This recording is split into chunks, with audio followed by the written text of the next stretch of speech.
Let's talk for a second about how to improve employee performance and engagement.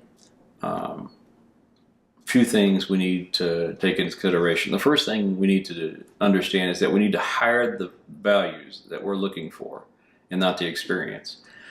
I can't begin to tell you of the thousands of interviews I've had in 4 decades that were simply the managers simply look at the resume or they talk to the person, ask them questions about what their experience was.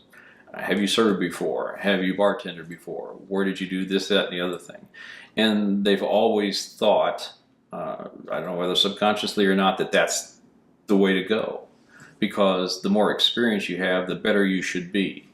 But experience alone doesn't cut it because the experience could have been bad.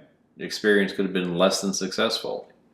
At the very most, it's less desirable than what you want for your own business.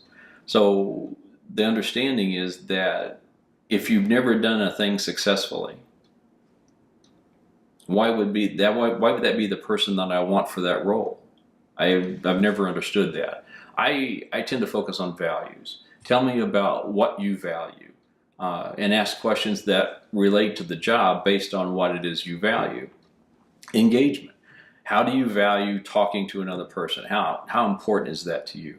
And if it's important, talk to me about it. That kind of thing. Uh,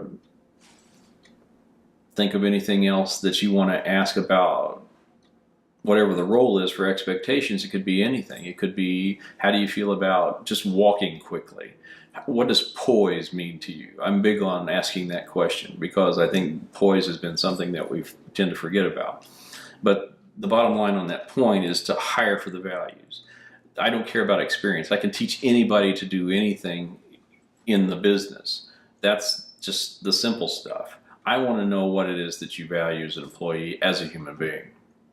The second thing is I want to find out why employees are not performing, and ask what I can do to help them to do a better job.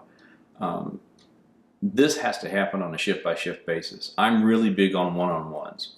I'm big on, at the end of the shift, sitting down one-on-one with as many people as you possibly can.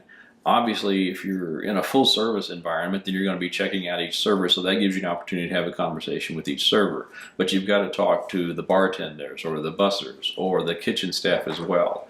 And the power of that one-on-one is going to lead you down paths that are going to give you information to do whatever you need to do in order to help them do a better job, be better people. I can't remember the last time that I've gone out on my own personal time, and saw a manager out on the floor, coaching, directing, uh, assisting, whatever.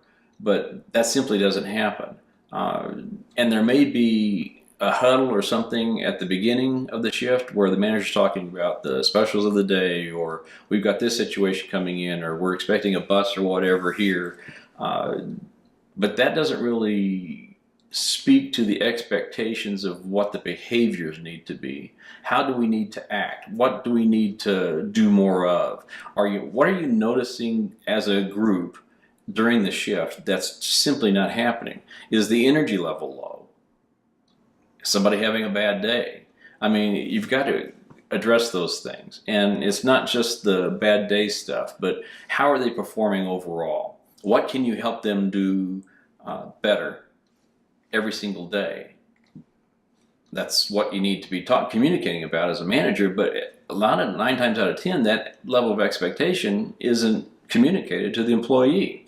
And they're allowed to wallow in whatever miasma that they find themselves in, whether they're in the swamp or whatever. And you can be in the weeds not just for a shift, but for an entire career while you're with me, until it gets to the point where it's like, yeah, you need to go find another job. It shouldn't get to that point. Expectations should be shared on a daily basis. Um, the next thing is probably giving employees clear performance standards. That includes what's in it for them. A lot of times we sit and we talk to an employee and go, I want you to do this, I want you to do that, I want you to do this. And the employee's going, okay, I'm doing a lot for you. What are you doing for me? And it's got to be more than just a paycheck. Yeah, I'm paying you whatever it is, or you're earning whatever it is per hour. And this isn't rocket surgery. So, what is it that I'm getting out of this? Survey after survey of employees, they tell us that the money's not the issue. It's the ability to grow. It's the ability to grow as both a person and professionally. And if one or two of those is not there, there's not really the value for them other than the paycheck. And if they're just working for a paycheck, they're pretty much going to do that anywhere. The next thing probably is going to be making sure that employees have all the tools to do the job. World-class talent deserves world-class coaching. I don't know how else to put that.